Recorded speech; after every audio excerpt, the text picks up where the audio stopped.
Democratic governor candidate Chris Kennedy on Wednesday accused Mayor Rahm Emanuel of leading a strategic gentrification plan aimed at forcing African Americans and other minorities out of Chicago to make the city whiter and wealthier. I believe that black people are being pushed out of Chicago intentionally by a strategy that involves disinvestment in communities being implemented by the city administration, and I believe Rahm Emanuel is the head of the city administration and therefore needs to be held responsible for those outcomes, Kennedy said during a news conference about gun violence in North Lawndale. This is involuntary that we are cutting off funding for schools, cutting off funding for police, allowing people to be forced to live in food deserts, closing hospitals, closing access to mental health facilities. What choice do people have but to move, to leave? Kennedy added. And I think that's part of a strategic gentrification plan being implemented by the city of Chicago to push people of color out of the city. The city is becoming smaller, and as it becomes smaller, it's become whiter. The mayor's office responded by trying to link Kennedy to two Republican politicians who enjoy little popularity in Chicago, President Donald Trump and Gov.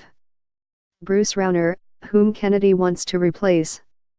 It's sad to see Chris Kennedy joining President Trump and Gov. Rauner in using cynical, politically motivated attacks about Chicago's communities for his own personal gain, Emanuel spokesman Matt McGrath said in a statement. His divisive comments today are a direct assault on one of the city's greatest strengths, our diversity.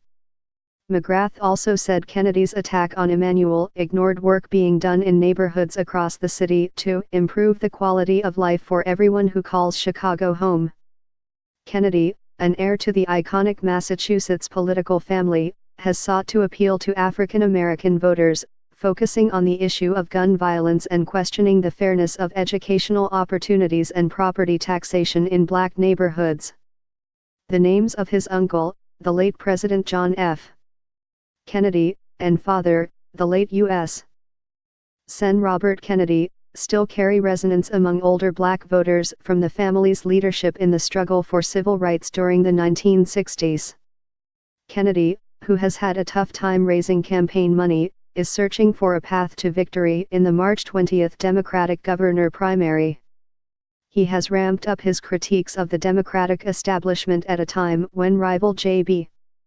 Pritzker has consolidated support from traditional Democratic organizations and spent tens of millions of dollars on TV advertising. Previously, Kennedy has attacked House Speaker Michael Madigan, the state's Democratic chairman, and Cook County Assessor Joe Berrios, the county's Democratic chairman. Kennedy has called for Berrios' ouster after the Chicago Tribune and ProPublica Illinois published The Tax Divide, an investigation that found Berrios' office's assessments were so riddled with errors that they created deep inequities favoring owners of expensive commercial properties and homes at the expense of owners of smaller business properties and less expensive homes. Kennedy wants to ban elected officials from also holding outside jobs as property tax appeal lawyers.